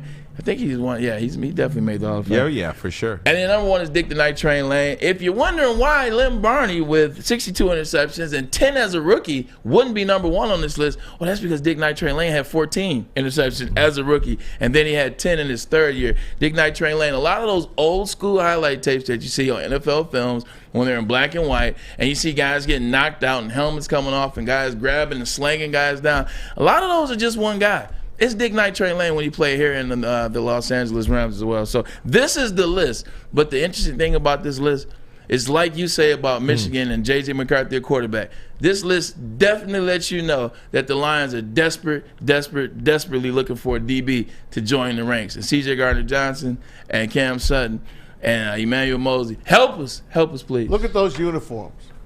Look at those beautiful uniforms. I put that Lynn Barney picture on there on purpose just Isn't for that you. nice? I knew you were like Look that. Look at the Dick LeBeau down in the bottom right. It is clean. That's the 70s. It's a solid beautiful. uniform. That is beautiful. You know, a guy that I really Great liked. job, Fletch. A guy that I really liked growing up, and I've never seen any of these guys play. Like, well, not any of these guys aside Yeah, it from was Darius Terry Slade Fair and some other names. and Dré Bly. Brian But Westbrook. you know, like I remember Ray Crockett as being just one of my favorite. We got him from Atlanta. Defensive backs. He ultimately went on to Denver. I believe he won Super Bowls with Denver. Yeah. So we bought him. We got him from Atlanta. Yeah, Terry Fair. I don't remember if he was good or bad. He was just okay. He was bad considering who we drafted him instead of. He wasn't Moss good. Yeah. Yeah, like if Randy Moss wasn't in that draft, Terry Fair would have been a good pick. He had a couple kick returns for touchdowns, just pretty decent defensive back. But we always look at him as, you're supposed to be Randy Moss. You know, if you look at the last 30 years alone, just look at we don't have much. 1993 to 2023. A lot of mediocrity. Cupboard is bare, man. A lot of mediocrity. I mean, you're talking Robert Porcher. But that's in-house. I know. Like, we say Robert Porcher and Patrick Swilling, like, that's here. Right. Like, outside of here. Well, Swilling sucked here. Yeah, exactly. They would have mentioned Porcher outside of here. Exactly. And he's got 100 career sacks. Like, here, since 93, there's Barry, there's Stafford, there's Calvin, there's Ndamukong. Yep. And maybe even a little bit of, if you think about Lions defensive players, somebody on the outside might say Chris Spielman, but they know and Dré Bly. And Dré Bly, but somebody outside might say Spielman just because they watch him on TV all those years. There. You know what he belongs I mean? there. Well, he absolutely does. Yeah. It's true, but even Spielman isn't the name. Spillman is a name that'll get out here with people that know the game. Yeah. But if you're just talking about people that just kind of like casually watch football, I named you the people that are the only names you know. That's a fact. Yeah. Hey, let's go around the NFL a little bit, and we'll do one story before we break. One of those involves Chris Spielman's brother, Rick Spielman. Is that the one you want to do? Yeah, that's Let's the one I do want it. to do. I know that guy. Rick Spielman, obviously, former general manager of the Vikings, and it was Braylon's pro day quarterback. He threw the and he threw a howitzer at you. He right? did. Didn't he throw a good First ball? pass was horrible. Every other pass was good after that. I did have to make a couple Wayne catches. Well, there's a football player out there, happens to play for Kentucky, Oh. that Rick Spielman does not think much of coming out. Here's the quote. It looks forced when he has to try to put touch on the ball and his accuracy falls off. Generally speaking, he does not think Will Levis is going to be a good quarterback in the NFL. And one of the few people that have come out publicly to say so. It is very rare you hear disparaging this comments. kind of talk about it. I actually don't love it. But he's not with a team. I know. I know he's not with a team, and he's probably trying to make a couple of bucks. If he's, let me put it like Spielman? this. Yeah, if he is working as a paid analyst, I'm totally fine with it. Totally fine with it. I think he is. If he's working as a paid analyst, totally fine with it. If it is not, I'm against it. Why? Out of curiosity. Because he got on Twitter and it went viral. Yeah, I just to preface this, he just went on Twitter, like no one asked him a question. He just went on Twitter and gave his own opinion. I'm not sure of that. Oh yeah, because I mean, if someone asked him a question and he answered it, you can't be mad at that. No, he scouted him. He scouted him. What's wrong? The problem is people are so scared to go against the grain nowadays in life that people would rather kind of just go along with what everybody else is saying as it relates to scouting. And then when it is wrong, be like, well, everybody kind of missed out on that. Or, well, everybody kind of said that. Well, I mean, I had a couple of things that I didn't like, but, it wasn't a major thing. Like, as opposed to just go completely and say, like, everybody's in love with these quarterbacks now. So for him to say, you know what, because I say I don't like him. I say I don't see it. I say I don't see the accuracy. I mean, you get paid as an analyst. Anthony Richardson hit the doggone roof today. Right. Like, the objective, the roof was low. The objective is to hit the wide receivers. My good friend Jesse Adams says because Ryan is soft. Alex Haggerty on I was going to read that CBS. one. Honest assessment, he works for CBS. Yeah, so, there you go. Fair enough. I don't know. When you have a lot of pull, I don't know. Colin Cowherd said something today on his show. Spent 5 minutes on Will Levis, and he said he is working out himself out of the draft. He is too big. Herculean. Braylon said it the other day about our friend Brady Quinn, who was a gym rat. He is too cut up. He is too big. Like a Tim Tebow, he looked like a little bit. He's bigger than Tebow. And we saw Tebow. Actually, when I got back to the Jets in 2012, Tebow was still there. I tell you, one of these fingers is because of Tebow. Guys that get jacked like that and throw the ball, man, you can't have control over it, man. Because like the show, like literally, like everything here, like the shoulder joints and all. I can't remember exactly what they're called. They swell up. You lose the mobility. You use the flexion. You get stiff, and you start throwing like that. You can't. Everybody says you can just teach accuracy. Like, oh well, it's about reps. When we get in reps, we'll get here. I'm telling you like that. It's hard. It's harder than you think to teach accuracy. If you don't have accuracy coming into the league, it's much harder learning accuracy when the guys you're throwing against as DBs, they know everything you're going to do before you do it. How do you get better under that atmosphere? I'm not wasting a 1, a 2, a 3, or 4, or 5, or 6 on any quarterback that I doesn't believe had that accuracy now. You won't have to waste anything if you go to Les Stanford Chevrolet Cadillac Buick GMC. You can find the car you want and find the deal you want. That's right, Les Stanford now has added the brands of Buick GMC. They have expanded into Ferndale, a trusted name for over 50 years. Les Stanford Buick GMC, same great service that customers have come to know. You can go check them out on Woodward, just south of 9 Mile. Of course, looking for a Chevy or a Cadillac, Les Stanford in Dearborn. Still there, 55 years plus on Michigan Avenue. You can find the brand you want under one umbrella. LesStanford.com, LesStanford.com. Find new roads. Saturdays at 1 p.m. Make sure you're watching WoodwardSports.com for our new show, Chompin' Puck. He shoots! He scores! With four-time Stanley Cup champion Darren McCarty and Michael Gentry, Chompin' Puck is taking the Detroit hockey community and giving them a voice. Pros to Joes. You'll get the best Detroit hockey coverage around. Chompin' Puck. Saturdays 1 p.m. on WoodwardSports.com. At work and at home.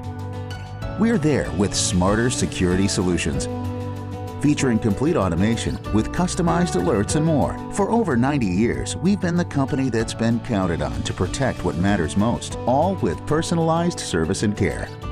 Right now, for a limited time, receive a free video device plus free installation with a new home system. Guardian Alarm. We protect Michigan. Make sure it's seen and heard. Corner, jumper. Tweet us, hop on the YouTube chat, slide in the DMS at Woodward Sports on all social media. At Alta, uptime matters. Alta Equipment has everything you need to get the job done. If you have a big project coming up, give Alta Rental a call. Do it today, 844-GO-TO-ALTA, 844-GO, the number 2, Alta. Get a hit, Torque. Jeez Louise. Oh, man. Torkelson out. Riley Green out. Watch a little Tigers baseball here. Verlander's already on the IL. Yeah, Verlander's on the IL. That's right. They're going to lose 100 games this year. Oh, man. 100. Tom Mazawey, let's continue around the league, my friend. All right, I got a couple stories here on Bill Belichick. Are you ready for this? Mm-hmm. First of all, the Boston Globe put out something yesterday. I read a story. There's rumors that Bill is coaching for his job. The rumors. Are you going to listen to the Ermanni and Edwards with Maz show? We tell you that for the last 12 months. I did hear that.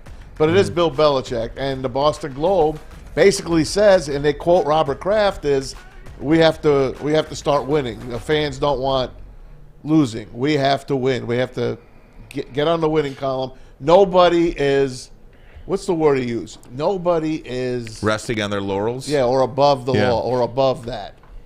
So there's that.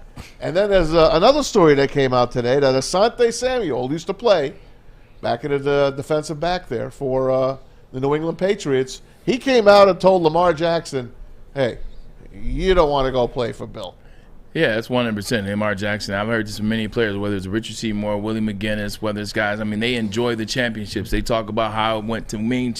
They talk about what it meant to win championships. They talk about how they won championships. They talk about all that. But when you get them in the corner and you talk to them just about there, none of those guys overly enjoyed their time outside of winning those championships. I know it comes at a price, right? Yep. But with that too, they just strip you of your individuality. Strip you of your individuality. Strip you of everything that makes you who you are, and you just become a number. As you always say, you just become another soldier. You just become another guy. So Bill Belichick. But going back to what Kraft said, hey, look, this is real stuff. I mean, this is how Bill Belichick is coached. This is how when guys start to get old, what did he do? He pushed guys out the door. When he didn't think guys were able to do what they did in the past, when he didn't think guys could live up to what they did when they were younger, push guys out the door, bring in the next young guy, fill them into a role, fill them into a slot.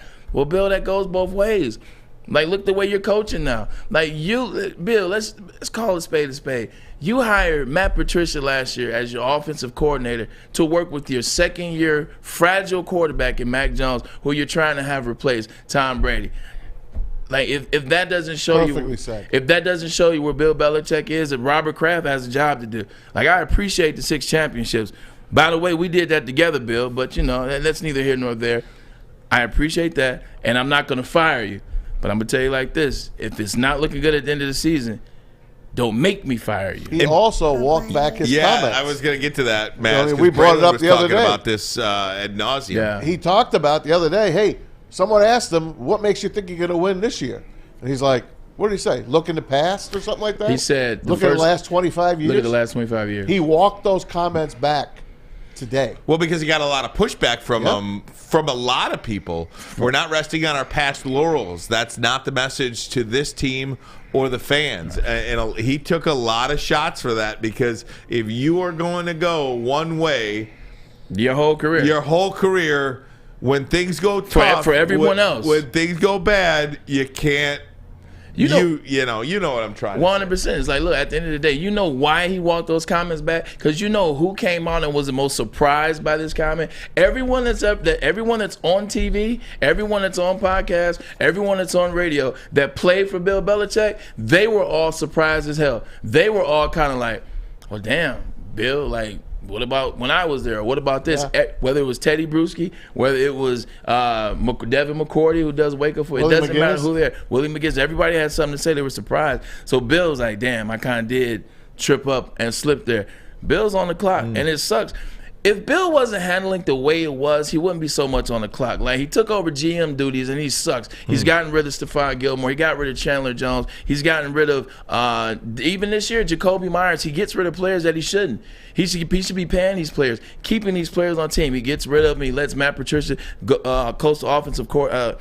Lets Matt Patricia be offensive coordinator last year. You bench Mac Jones and bring back Bailey Zappi in.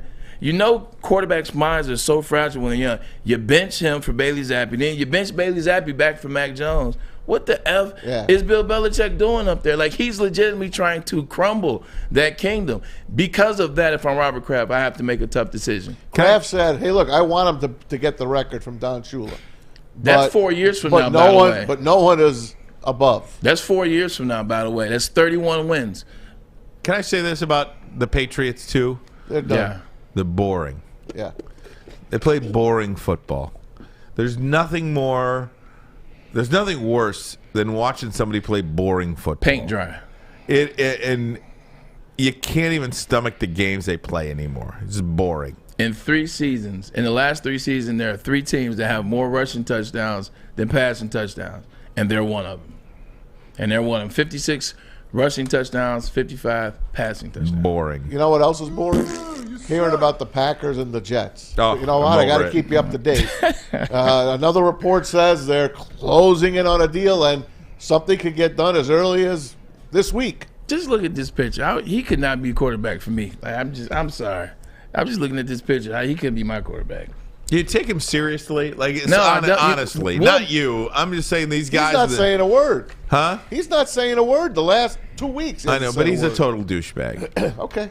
I think the Jets are crazy. I think the Jets are crazy for putting up with. Look, I know Joe is going to hold off. They're not going to give up the first. I mean, they're not going to give up that first round pick. They're going to do something like 3 seconds or blah blah blah. At the end of the day, it just doesn't matter what they've done to get Aaron Rodgers, a guy that you don't know is going to be committed, a guy that you don't even know is going to be there next year, a guy that you don't know if he's going to full in, is he going to mesh, is he going to be in there every day? He's older. Like last year wasn't just necessarily a season that we didn't have talent or guys are getting. He's old too.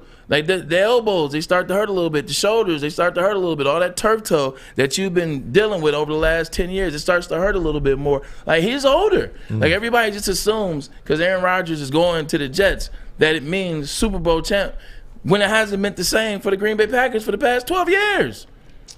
Crazy, man. Hey, remember how you guys all made fun of me about Baker Mayfield? I'm still making fun of you about Baker Mayfield. I probably deserve it. Nonetheless. Baker Mayfield is now signed with the Bucs. There was a team that wanted him prior to him signing with the Bucs, and it's the Baltimore Ravens. Well, it's protection. It's protection. Mayfield declined that offer because he believed Tampa is in the best opportunity for him to start, and he was right. If you want to play, you don't go to where Lamar Jackson is. And you could sign with the Ravens all you want. There's no guarantee that Lamar Jackson is going to get traded. There's just not. There's no guarantee Lamar Jackson is going to suit up for the. You have no idea. Lamar Jackson, to me, that whole thing, and I didn't want to bring up his name today, but here we are. It feels like the Aaron Rodgers thing. You have these organizations doing this stuff. And he's getting screwed, though. He is Aaron getting screwed. Rodgers Aaron Rodgers. Aaron screwed. Right, Aaron. he's doing the screwing. I was over here in attack mode. I was like, what you say? What you say? What you say about Lamar Jackson? No, I get it. But again, you. if you're Baker Mayfield, that's a no-brainer. You go to where you're going to start. The only reason why it may be a thought process is if you're Baker Mayfield and then Steve Bisciotti or whoever's recruiting you from the Baltimore Ravens and they're telling you, hey, look, we don't know what Lamar Jackson's going to be. Hey, we're bringing you in here. Like, yeah, you're as of right now, based off how the roster is slated, you're the backup. But, we might be moving Lamar. Lamar might not play here. Lamar might just sit out the whole year. We don't know what Lamar doing. So if you come here, chances are pretty good that you are going to play. And, oh, by the way, this team is a playoff team. Like, you're legitimately about to be a quarterback for a playoff team as opposed to Tampa, where you're basically a quarterback for an organic tank. Maybe he didn't want to stay in that division. The North, AFC North. That is his old team. That is true. I don't know, just a thought. Hey, guys, would you mind and allow me the opportunity to tell everybody out here about Lady Jane's Haircuts for Men? We'd love to. Lady Jane's, an award-winning haircut experience. You could register for a once-in-a-lifetime opportunity to win a down payment for your dream home to $200,000. $200K. Come on in. Lady Jane's are open 7 days a week. You can walk in anytime. It's wicked awesome. Wicked awesome. Can't get enough Woodward Sports content? Head over to woodwardsports.com right now for up-to-date sports articles and great entertainment news. We have the best writers, bloggers, and coverage all at your fingertips. Head to woodwardsports.com right now to experience all Woodward Sports has to offer. I'm Dr. Jason Olafson, DC, the founder of the Custom Health Centers, and we've helped thousands of people learn how easy it is to lose weight and keep it off with our customized weight loss and body contouring programs. With Custom Health, you don't feel hungry, you eat well. My name is Simeon Timbuk, and I've lost 71 pounds on the program. Call us at 844-789-THIN or visit CustomHealthCenters.com for a free consultation and get started for as little as $5 a day. We aren't quite sure if they consume more beer or sports. Either way, the heavyweights are here. Live on Woodward Sports, daily 5 to 7 p.m. Hey, everybody, join the Woodward Sports family and the 100,000 other sports fans for the biggest parties for the Detroit's home opener. We're talking about it. You know it. We'll be broadcasting live from the Grand Slam Festival at 350 Madison from the biggest tent party in the D. Or check in with Woodward Sports at the block party at the Brass Rail. Love It Tequila and Annex. Baseball season's here, and there's only one city that can handle Woodward sports. We'll see you in the D. You know, if I was a owner of a professional sports organization, or if I was a general manager, I would make it imperative. And I think Nick Saban does this a lot. I think, who's the coach at Clemson? Football coach. Dabo Swinney does this. I would make it imperative. I'd hire therapists. And I'd have therapists all around my building. And because I think for so many people, you are your own worst enemy. And I'm just seeing this story on ESPN.com now. John Mara, the owner of the New York Giants, talking about his head coach, Brian Daboll. And he was having a fun conversation. Yeah. He's joking around, but he's not. You know, he said he could walk around New York City right now and he's Bono. But don't get your head too big. Oh, God. Don't get your head too big. You could be Bono now and Bozo tomorrow. He said that? Yeah. Oh, God. Don't go from Bono to Bozo. Or Bono to Bozo. Yeah. You get what I'm saying. Yeah, don't go from Bono to Bozo. To a clown emoji. And it's just one of those things. We are all our own worst enemy. If you have a good year, you think that good year is just, most people would think that good year is an automatic next year. Yeah. You could rest on your laurels, to use a phrase of Bill Belichick, but if you don't put the work in, you're not going to have as good a year next year as you did this year. And again, that's for anything. That's a football player, a salesman. You could sell 30 cars in 1 month, and you know what? If you don't I know work, this. Yeah, you know this. Oh, yeah. And if you don't put the same work in that you did the month before, you're not going to sell any. Or you'll sell, let's put it like this, less than 30 the next month. A lot less. So it's just, we are our own worst enemies, I think, a lot of times. And it goes back to the start of the show where we were talking about Michael Brockers on Good Morning Football. And the Lions, I think the biggest question they face, and the biggest question we can talk about, is not who's going to be picked at 6 or 18 or 55 or 81. It's, how are these guys going to show up mentally next year? Are they going to think that they can show up and win the North? Or are they going to put the work, because they went 8-2 last year? Or are they putting the work in now and are going to take it game by game? Yeah, no, you're absolutely right. You know, 2007, I made the Pro Bowl in that offseason. I spent the majority of that 08 season. It was like a lot of celebrating offseason. There was a lot of, ESPN magazine covers. There was a lot of Sports Illustrated articles. It was a lot of, going out of town. There was a lot of New York trips, a lot of Miami trips, a lot of hanging out with people. Did you do the body issue? And I never did the body. I didn't want to scare anybody on set. But you missed out on that joke. But anyway, I spent so much time enjoying the success of the 2007 season that I started working on late for the 2008 season. By the time I really started getting going, I wasn't ready yet during training camp. You know what I'm saying? It took me part of that season to really get back into form. Like, I wasn't in the form early on in that season. I ain't getting form until my maybe game 6, game 7. And by then, it's Cleveland. Season's over. So you definitely can rest too long celebrating the season before. You got to celebrate it, when it's all said and done. Celebrate just a little bit here and there. Everything in moderation. Because if they do it in moderation, man, it could be special for the Detroit Lions and how they ended in 2023. The Lions were peaking last year. Yeah. Peaking. So we really don't know. They could be 10, 11 wins this year. But we don't know if they'll be peaking at the right time. Last year, you didn't want to play them at that time of the year. They would have rolled the playoffs. I'm convinced they would have won a playoff game or two. The thing I'm excited about, now here's an alternative look at Jared Goff as a quarterback. We talk about, is he the guy? 2 more years. Should we just get a guy and mold him for 2 years and then be done with him? Or is Jared Goff the guy? Some people say yes, some people say no.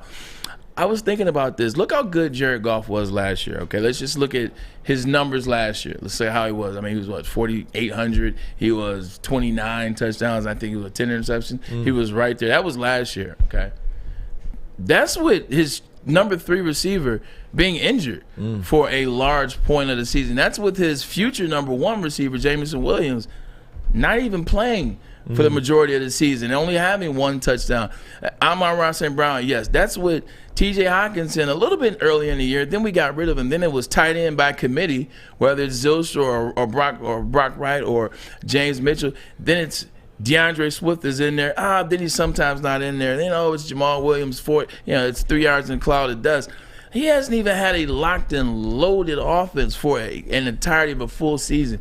He hasn't had a 1, 2, and 3 receiver for a full season. He hasn't had tight end packages in for a full season. He hasn't had the consistency of having a running back that's not playing one game on, one game off, playing in there. Now he has a dual running back too. So it's going to be interesting to see him with a consistent, slew of weapons for a whole season. He didn't have that and had that year. Now imagine he has that for a full year. Something to think about. I hope so. Something to think about. Just a couple of notes that we want to pass along. Odell Beckham Jr., he's another guy. I mean, these stories just drag on and on and on. He's going wherever Aaron is. He's waiting for Aaron to make a move. Nobody's signing him because Aaron, that's going to be the last move when he goes to Green Bay. And once Aaron signs with the Jets, then Aaron can make the Jets sign him. But the Jets we're not signing Odell Beckham if we don't know you're coming for sure. So once you sign that dotted line, once you're in New York, then we'll sign Odell Beckham. So what's this Albert Breer report that he's looking for $15 million a What was year? the report when he was looking for $20 million? I keep hearing this he's looking for $20 million. Who said that? Now all of a sudden nobody knows who said that. Now all of a sudden it's $15 million. Well, this guy says 15. I think guys are just making up stuff to stay relevant. I'm telling you, who else is saying it? Well, he wants $16 million a year. Exactly. See, it's just like Wikipedia. Hey, the word on the street, man. I feel you, but I'm just laughing. The word on the street is that. I'm laughing because it just keeps coming down. Like literally, what's today? Thursday, Monday. It's gonna be word on the street is Odell's cool with 8. It's Odell's cool with 8. Oh my God, is that so funny? Sources. Oh gosh, Odell Beckham Jr. This is how box office Odell is. Odell ain't played a snap in over 365 days, and we talk about him every day. Hey man, it's in the news. We talk about it. It's a good thing. Around the NFL. I'm talking about him though. I'm talking about him building his brand. Do you think he likes that? By the way, even if it's wrong, like you said, even if it's wrong, his name is out there. His name is out there. 100%. He's freaking relevant. There's no such thing as bad press. No, I really don't think so Unless either. you murder somebody. Because those in the game know what the price is. He knows what the price is. Yeah. Other teams around the league know what the price is. Yeah. He knows what time it is. Hey, side note, did you guys just get a chance to watch the highlight of LeBron James's latest travel last night? No, it was a classic. I didn't see it. Did you see it? Yeah, I put it up on I put it up on our little thing there. It was a beauty. It was a work of art travel. Yeah, it was one of his best. Yeah, it was a Chicago to Toronto travel. It's unbelievable. Like it was. He's done this most of his life. I wrote back. Greg Anthony put it out. I wrote to Greg Anthony. Not that he gives a damn about me, right? But I wrote him back. I'm like, he's been making up his own rules since day one. This guy. And they're not gonna say nothing. Look, LeBron James has been everything that the NBA has asked and much more. Like they will allow LeBron to be LeBron, and I get it. I mean, they let Jordan be Jordan too to a certain extent. So I'm not crying for the hate for LeBron. Hey, look, you've done it for this long. I get it. It's funny. But it's been funny for a very long time. They actually looked okay, though. Guess what? Like, the Lakers actually looked okay. I know. I'm getting scared. The Lakers, I'm getting scared. Hey, they might win the freaking West. The Lakers looked okay, and no. No way. No, yeah. No. They're not. Who's on their team besides LeBron James and Anthony Davis? Reeves isn't playing good. Reeves is playing out of his head. Yeah, and you got Anthony Davis. He's healthy. Yeah, and you got LeBron James. For now. I hope they fall on their asses. For now.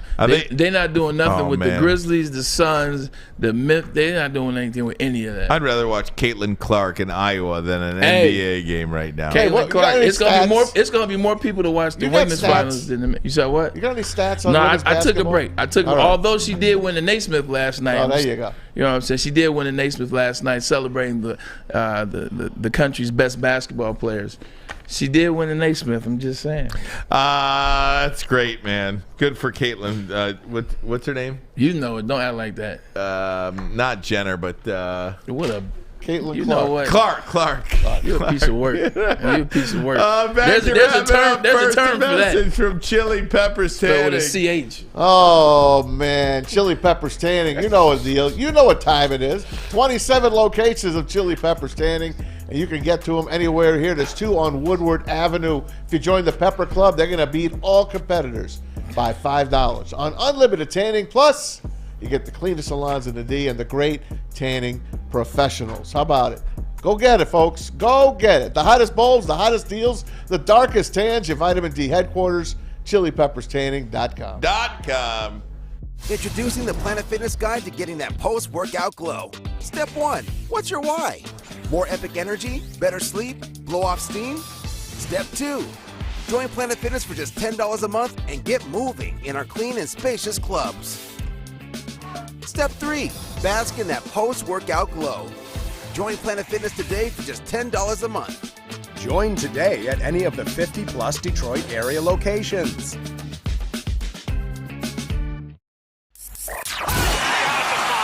Three NBA championships. Detroit fans were there. 11 Stanley Cups. Detroit fans were there. 4 World Series wins. Detroit fans were there. And that one Lions playoff win in 1991. Yeah, Detroit fans were there. Woodward Sports, where the fans are. Hey, good news, bad news regarding the Detroit Tigers. The good news The season's over? Well, no, it's just they have not allowed a run yet to the Tampa Bay Rays. The bad news is they have not scored one either. Okay. 0-0 in the third inning for all the live viewers out there. duel. If you are watching on or listening, however you are, on your own time, it is past the third inning now. Way past. Way past. It might even be over depending upon when you're listening. Let me see how the Yankees are doing. But just, as a point about that, therapists, right? Therapists for professional sports organizations. Remember Trevor Mauad, the story behind Russell Wilson, last year's best friend, his motivational speaker, essentially his therapist, Trevor Mauad. He died. He died at 48 years old of cancer. That affected Russell Wilson last year. I bet.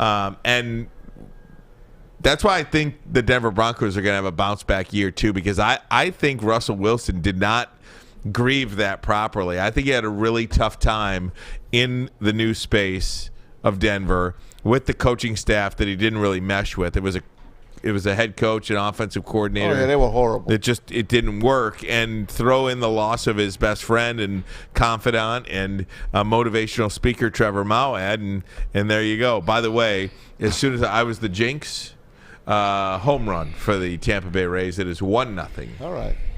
Don't know who hit it. But very good.